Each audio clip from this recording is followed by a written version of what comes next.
සමහර මිනිස්සු හිතන්නේ මොලේ. ඒ වගේම තමයි තවත් සමහරක් අය හිතන්නේ හදවතින්.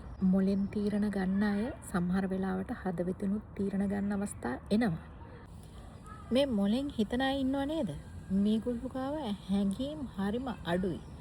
මේගොල්ලෝ දෙයක් දිහා බලන්නේ ඒ සිද්ධියෙන් පිට ඉඳගෙන. සිද්ධිය ඇතුළේ ඉඳගෙන බලන්නේ නැහැ.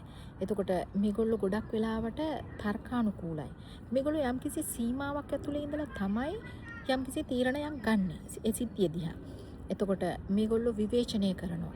හැම දෙයකටම මතයක් දරනවා. එතකොට හැඟීම් වලින් තීරණ ගන්න අය මීට වැඩිය හාත්පසින්ම වෙනස්. මේගොල්ලෝ ගොඩක් වෙලාවට හරිම කරුණාවන්තයි. ඔයගොල්ලන් අහලා ඇති අපි කියනවා මේගොල්ලන් හරිම කාරුණිකයි, කරුණාවන්තයි. උණු වෙන හදවතක් තියෙනවා කියලා ඔයගොල්ලෝ අහලා තියෙනවා.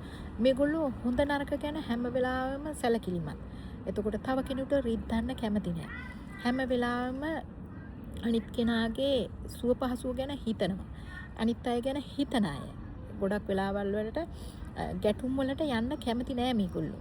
ඉතින් මේ වගේ ලක්ෂණ වෙන වෙනම මම පැහැදිලි කරත් ගොඩක් වෙලාවට එක පැත්තකට බර වෙච්ච කොටසක් ඉන්නවා. එතකොට ඔයත් ඒ වගේ කෙනෙක්ද කියලා ඔයාට හිතන්න පුළුවන්.